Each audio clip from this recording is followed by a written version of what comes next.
bumalik na nga sa living room si Zhang Zuan at Mr. Lu Chen.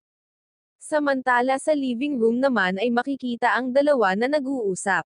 Tinanong ni Baizon si Huang Yu kung talaga daw bang naabot na rin ni Zhang Zuan ang level 5 stage.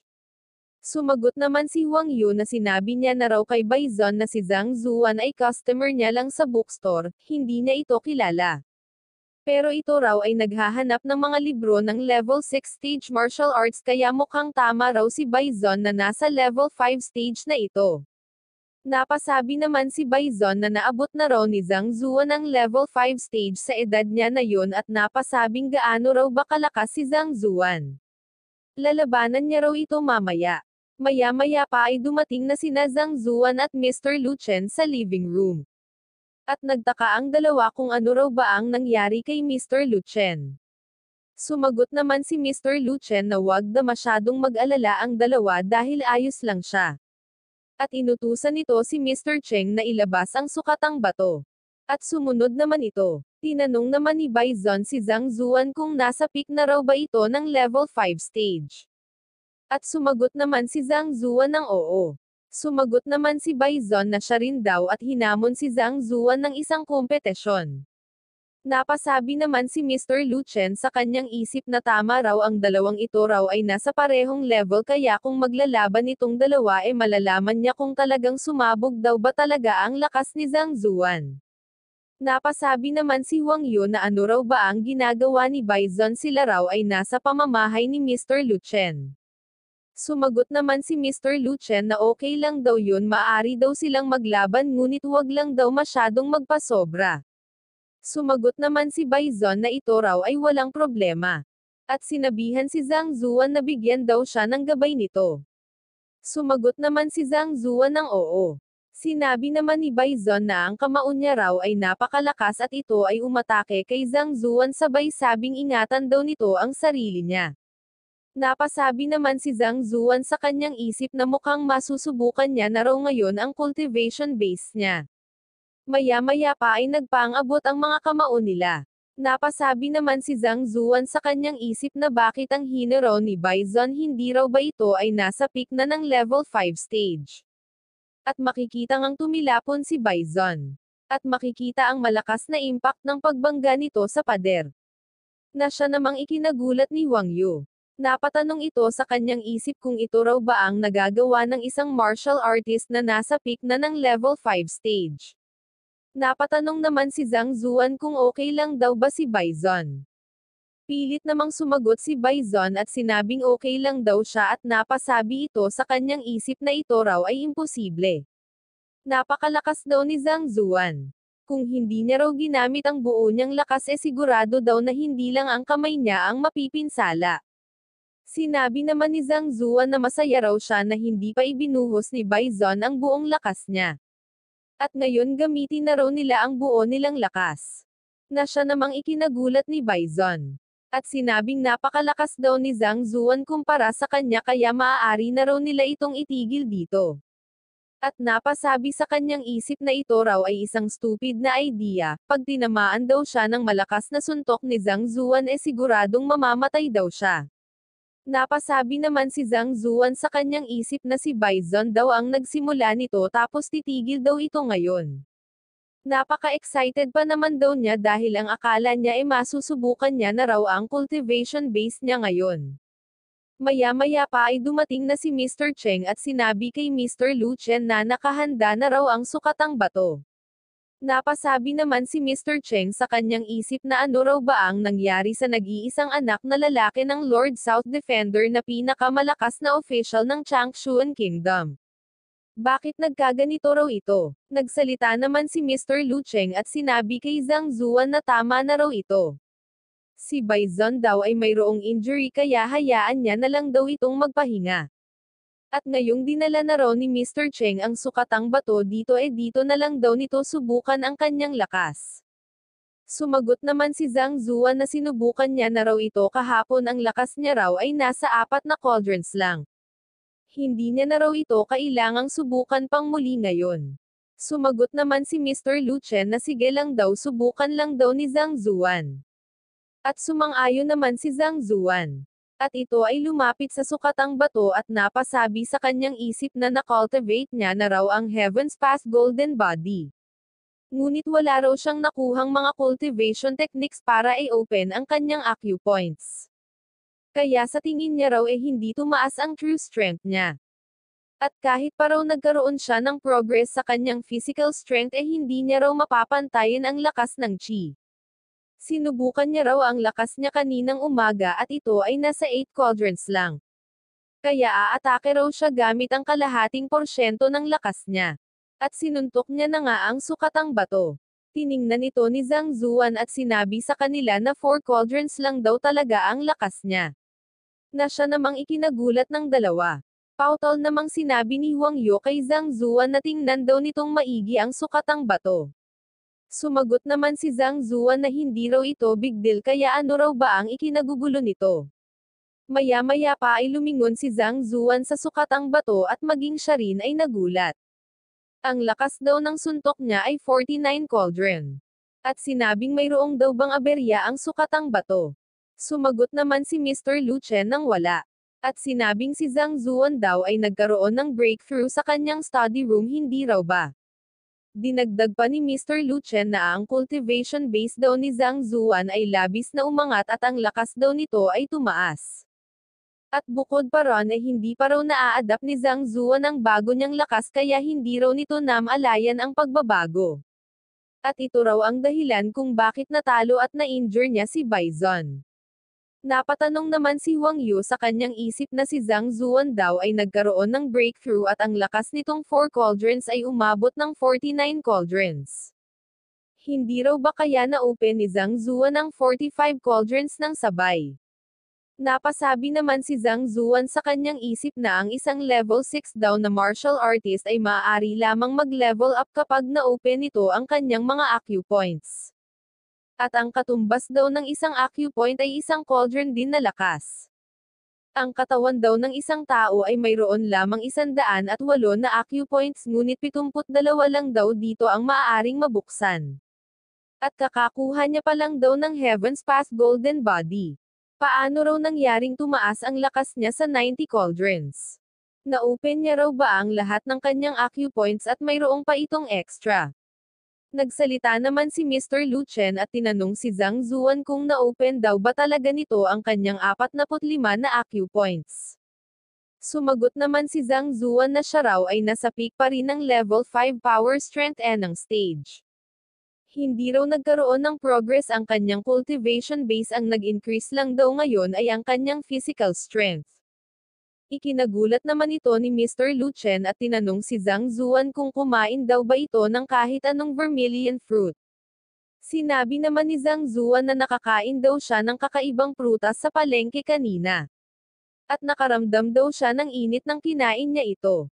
Ngunit binaliwala niya lang daw ito. At siguro yun daw ang dahilan kung bakit tumaas ang physical strength niya. Napasabi naman si Mr. Lu Chen na ang prutas daw na ito ay tinatawag na golden bead. At ayon daw sa alamat ang sino mang makakain nito ay tataas ng lubusan ang kanyang physical strength.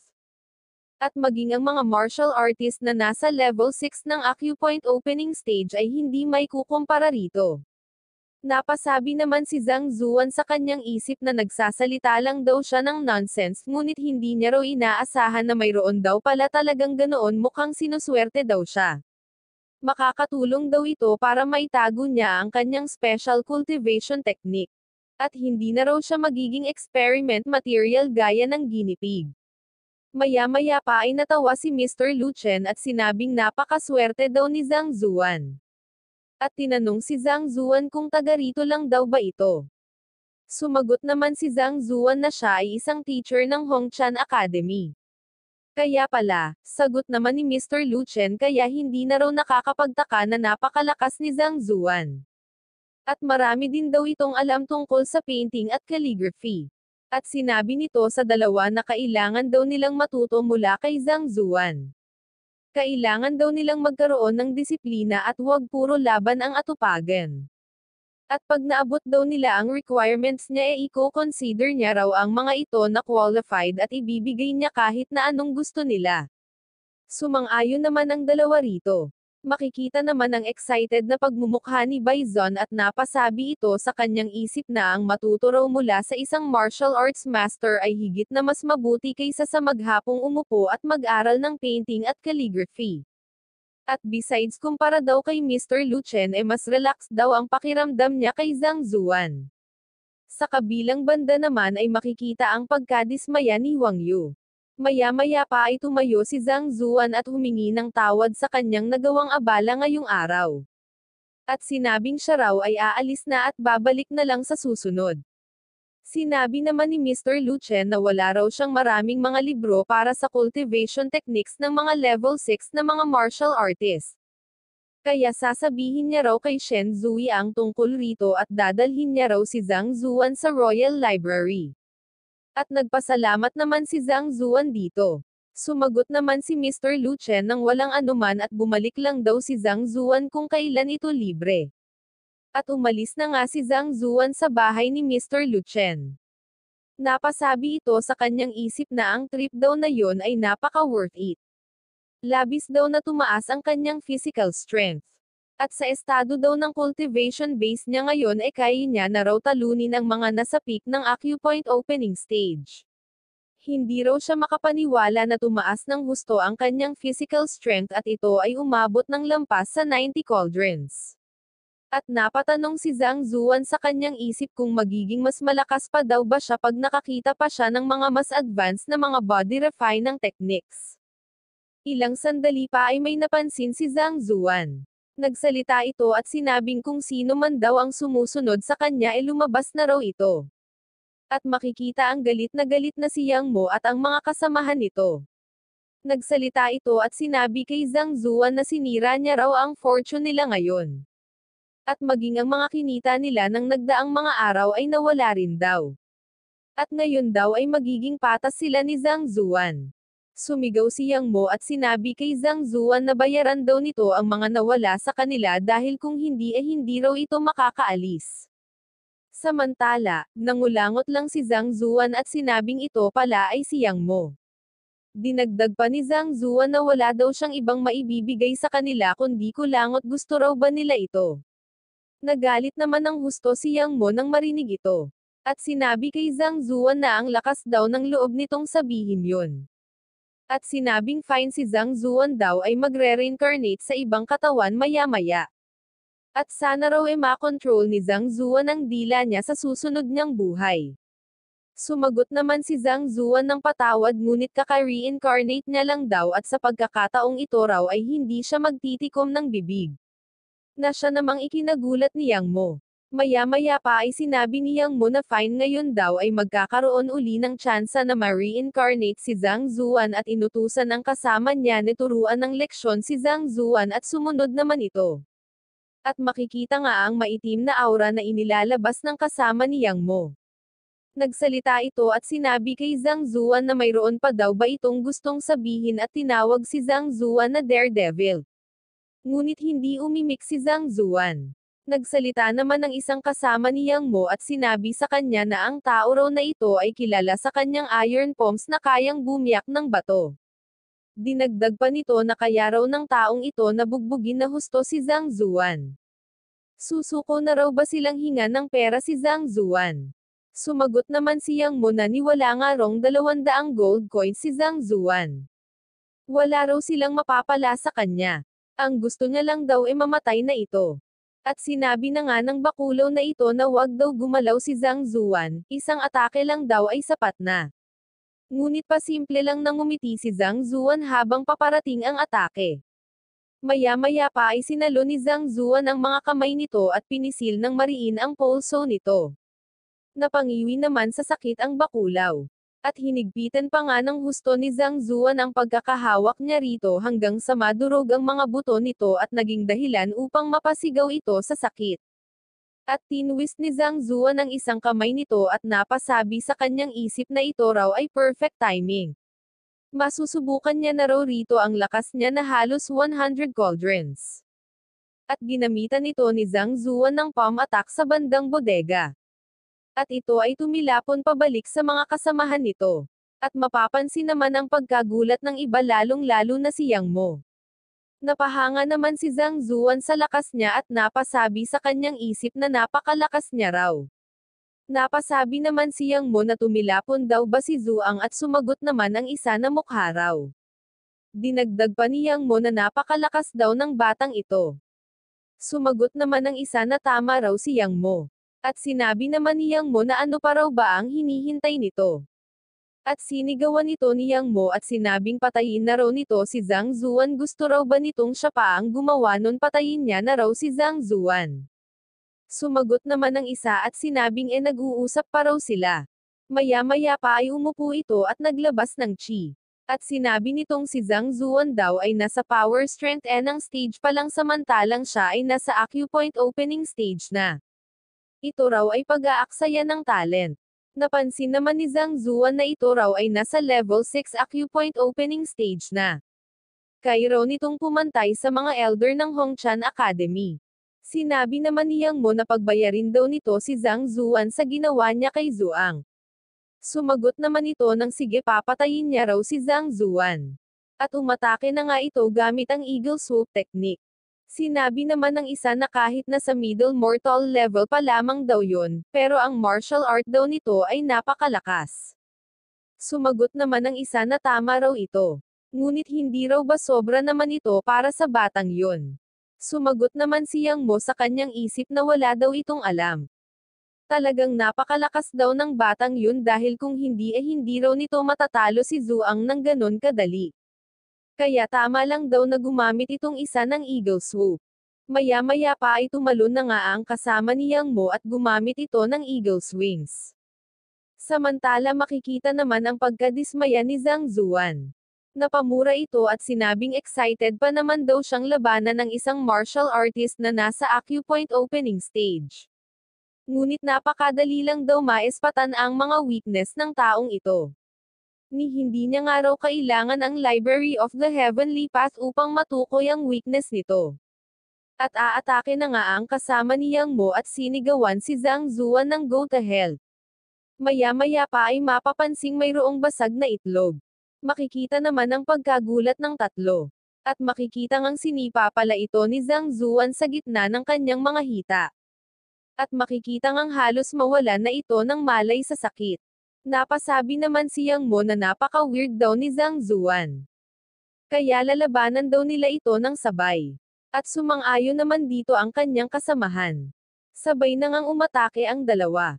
Nagsalita naman si Zhang Zuan at sinabing akala niya raw ba sabay-sabay silang aatake lahat. Bakit daw dalawa lang sila? At lumingon nga ang dalawa at napansin ng mga ito na wala raw ang kanilang boss. Tumakbo na pala ito paalis at sinabing patayin daw nila si Zhang Zuan. Mayroon pa raw siyang gagawin. Aalis daw muna siya. Hindi naman makapaniwala ang tatlo rito. Sinabi naman ni Zhang Zuan na ngayong nandito na raw sila dapat dito lang daw sila.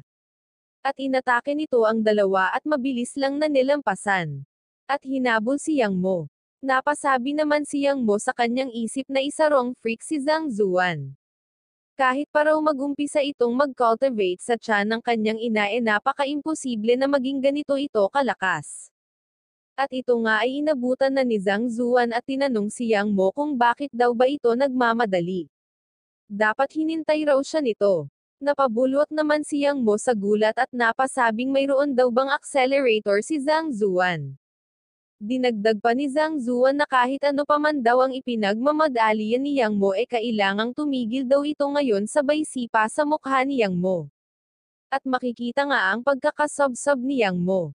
Sinabi naman ni Zhang Zuan na dapat naisip na raw ito ni Yang Mo bago pa raw siya pag-isipang patayin ito.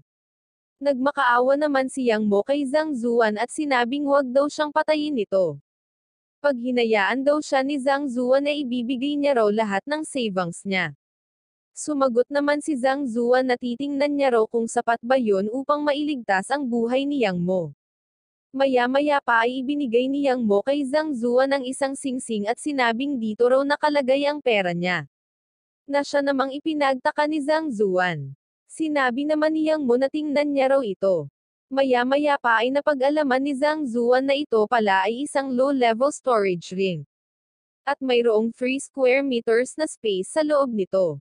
At ang weakness daw nito ay ang refine ng teknik daw na ginamit dito ay napakahina. At kailangan daw ng dugo upang ma-verify ang identity ng magmamayari nito. At ito nga ay pinatakan ni Zhang Zuan ng kanyang dugo. Ilang sandali pa ay hinigop siya ng singsing.